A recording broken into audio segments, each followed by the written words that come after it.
Gayatri blogs and recipes. ಇವತ್ತು friends ನಿಮಗೆ ಚಿಕ್ಕಿ ಮಾಡಿ ತೋರಿಸ್ತೀನಿ, ನೆಲಗಡಲೆ ಚಿಕ್ಕಿ. ಫಸ್ಟಿಗೆ ಇಲ್ಲಿ ಗ್ಯಾಸ್ ಮೇಲೆ ಒಂದು ಪಾತ್ರನ ಇಟ್ಕೊಂಡು ನೆಲಗಡಲೆನ ಚೆನ್ನಾಗಿ ಹುರ್ಕೊಂಡು ಈ ಥರ ಸಿಪ್ಪೆಯನ್ನು ತೆಗೆದಿಟ್ಕೊಳ್ಬೇಕು ಚೆನ್ನಾಗಿ. ನೆಕ್ಸ್ಟು ಒಂದು ಪಾತ್ರೆಯಲ್ಲಿ ಸ್ವಲ್ಪ ಬೆಲ್ಲನ ಹಾಕಬೇಕು. ನಾನೊಂದು 300 ಗ್ರಾಮಷ್ಟು ಬೆಲ್ಲನ ಹಾಕ್ಕೊಂಡಿದ್ದೀನಿ. ಇದನ್ನು ಕರಗಿಸಬೇಕು, ಚೆನ್ನಾಗಿ ಕರಗಿಸಬೇಕು. ಇದನ್ನ ನಾವು ಇವಾಗ ಪಾಕ ಮಾಡಬೇಕು. ಪಾಕ ಯಾವ ಥರ ಬರಬೇಕಂದ್ರೆ ಒಂದೆಳೆ ಪಾಕ ಬರಬೇಕು. ಇವಾಗ ನೋಡಿ, ನಿಮಗೆ ತೋರಿಸ್ತೀನಿ ನೋಡಿ. ಇವಾಗ ಇದನ್ನು ನೀರಲ್ಲಿ ಹಾಕಿ ಪ್ಲೇಟಲ್ಲಿ ಬೆಲ್ಲನ ಹೀಗೆ ಒಟ್ಟಿಗೆ ಮಾಡಬೇಕು. ಒಟ್ಟಿಗೆ ಮಾಡಿದಾಗ ಅದು ನಮಗೆ ಕೈಗೆ ಸಿಗಬೇಕು. ಇಲ್ಲಿ ನೋಡಿ, ಇವಾಗ ಒಂದೆಳೆ ಕೈಗೆ ಸಿಗ್ತಾ ಇದೆ ನೋಡಿ. ಈ ಥರ ಆದರೆ ಸಾಕು.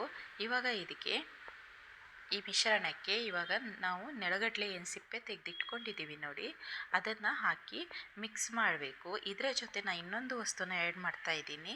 ಅದು ಏನಂತ ಹೇಳಿದರೆ ಹುರ್ಗಡ್ಲೆನ ಹಾಕ್ತಾ ಇದ್ದೀನಿ. ಹುರ್ಗಡ್ಲೆ ತುಂಬಾ ಒಳ್ಳೆಯದು ನಮ್ಮ ಆರೋಗ್ಯಕ್ಕೆ.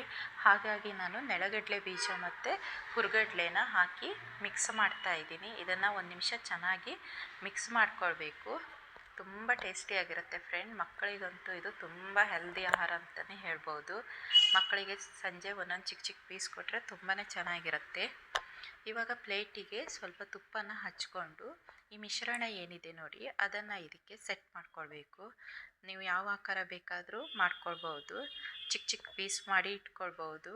ಬಾಕ್ಸಿಗೆ ಹಾಕಿ ಇಟ್ಕೊಂಡ್ರೆ ತುಂಬ ಚೆನ್ನಾಗಿರುತ್ತೆ. ಹೀಗೆ ನಾನು ಹಾಕುವ ವೀಡಿಯೋಸ್ನೆಲ್ಲ ನೋಡ್ತಾ ಇರಿ. ಲೈಕ್ ಮಾಡಿ, ಶೇರ್ ಮಾಡಿ, ಸಬ್ಸ್ಕ್ರೈಬ್ ಮಾಡಿ. Thank you so much. Thank you for watching.